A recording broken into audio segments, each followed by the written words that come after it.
Hello, my name is Roger. I'm here to show you how the spring bolt works in a typical wood guardrail system. This could be either indoors or out. Our hardware works with pressure treated wood or with hardwoods indoors.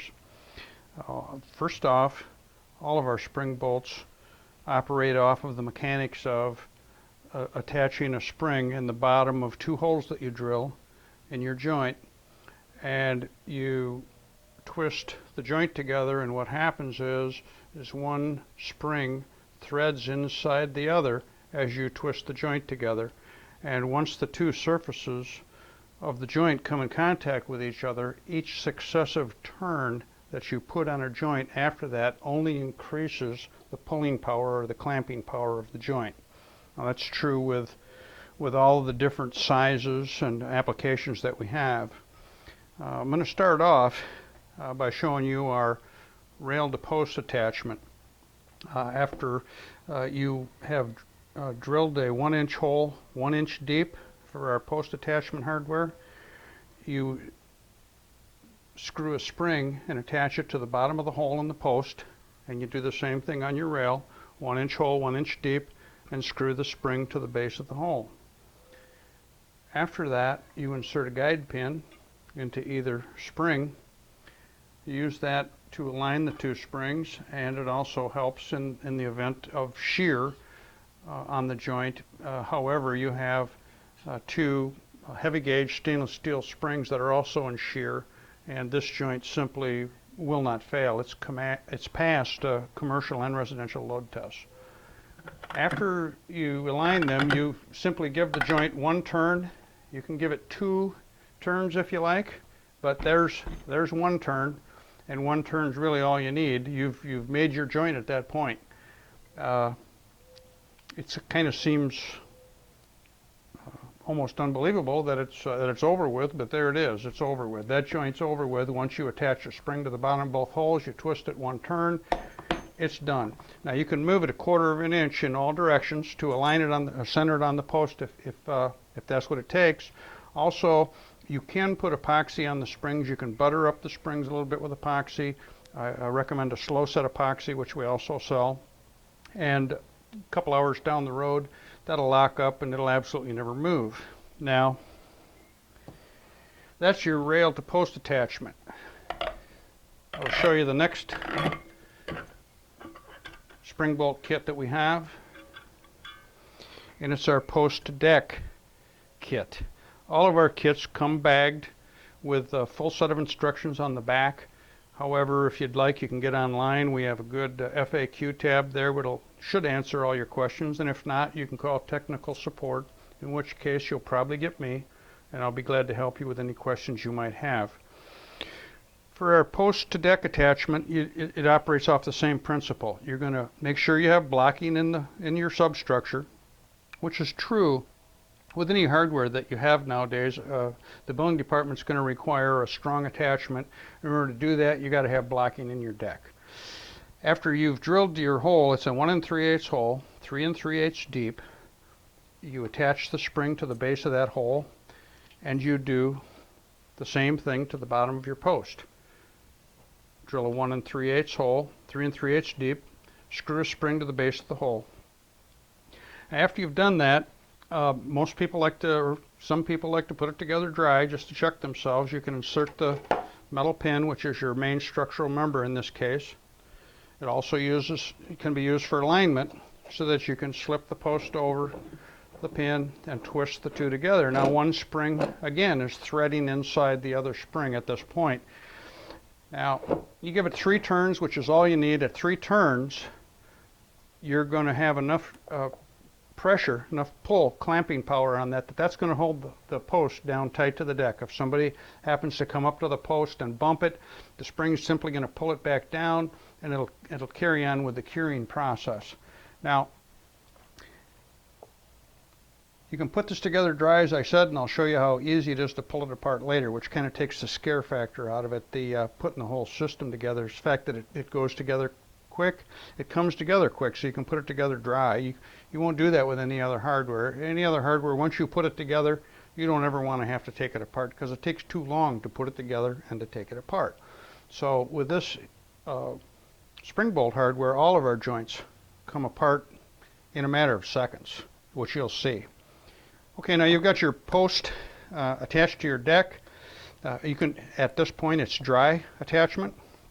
If it was a permanent attachment, before you inserted the metal pin, you would fill the hole up in the deck halfway full with epoxy. The two-part epoxy that we have here, it's a slow set. You can buy it in various quantities, either pint, quart, or gallon. And you would fill the hole in the post also halfway fill, and then when you insert the pin and twist it together, the entire cavity is filled with epoxy, and once that epoxy sets, you'll have a joint that's basically as solid as a tree until the house comes down. It's just there forever. But right now, it's dry, there's nothing in it, and you can check your fits. Next thing you may want to do is attach your post attach your rail between two posts. Now, you've already got your right-hand spring or on your rail to post kit in one end. In the other end, we have a kit that's called a rail to end post kit. In the rail to end post kit, you're going to get a pair of right-hand and a pair of left-hand springs. You install a right hand and a left hand, and in your rail, you install a right hand and a left hand. And you can't do it wrong because they simply won't twist together. So you just install a right and a left and a right and a left.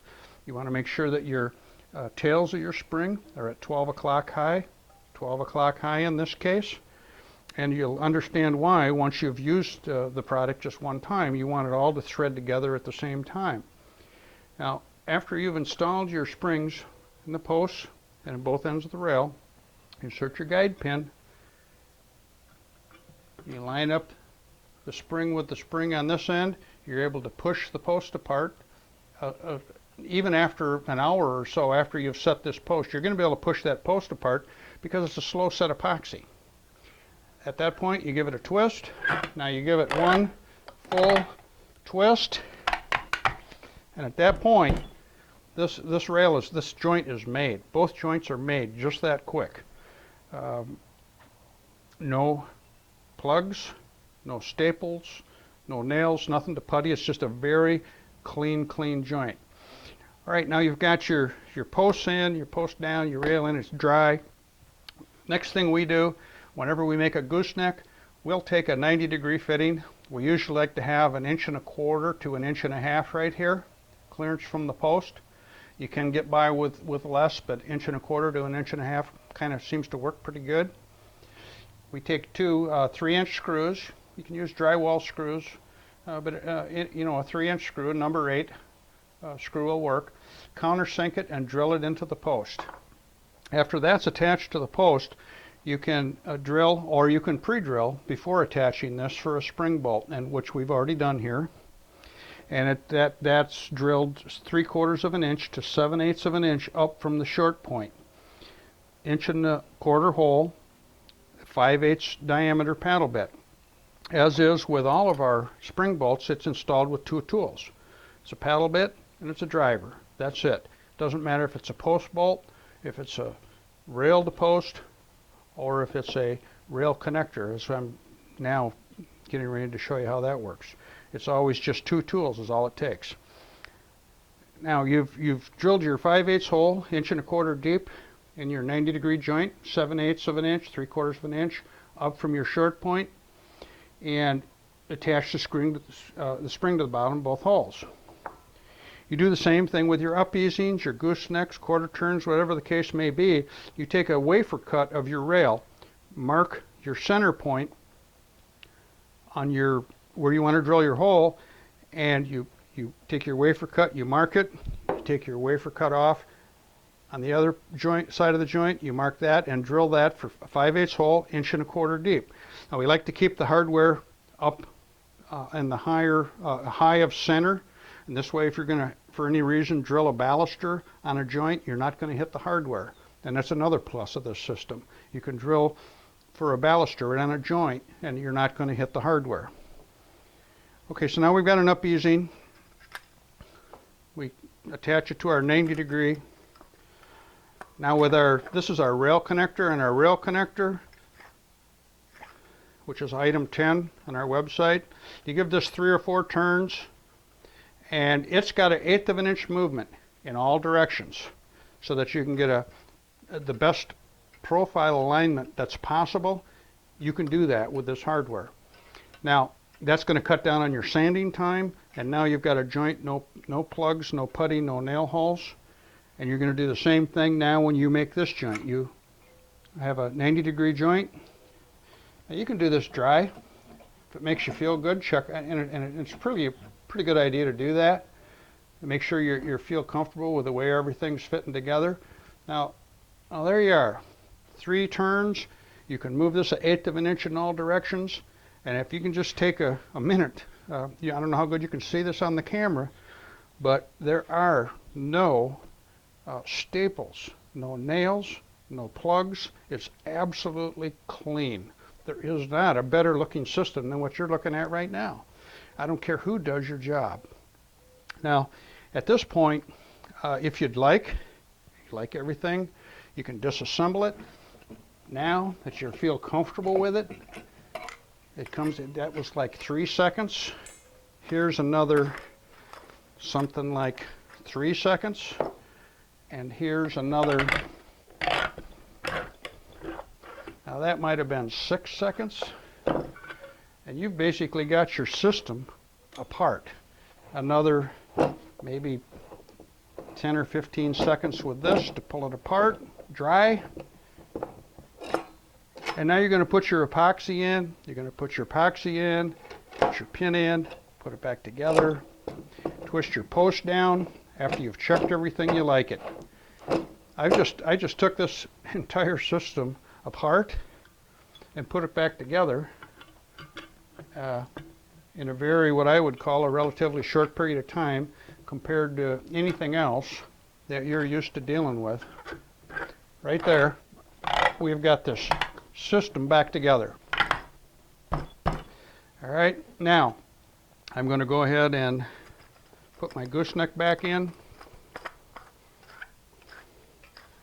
After I've applied my glue, I'm going to do the same thing with my 90-degree joint. Apply my glue to both surfaces, twist it together. And now, since I have glue on there, I'm going to give it 3, maybe 4 turns, get it plenty of pressure on it, align my profiles. I like everything. Now, it's time to put your balusters in, and what we usually do with our rails is we'll pre-drill the underside of our rail and pre-drill our deck. Now, something you're not able to do with any other hardware is now you can twist this rail slightly so that you can get your baluster up in on the underside. You put it up in the rail, and now you're able to rotate the rail back down, and now your system's together. You can't do that with a rail bolt or zip bolt or anything else that's going on out there. So now look at the system that you got. You have absolutely everything that you look at. You've got good profile alignment. You have no plugs, no staples, no putty anywhere. The system really can't be beat.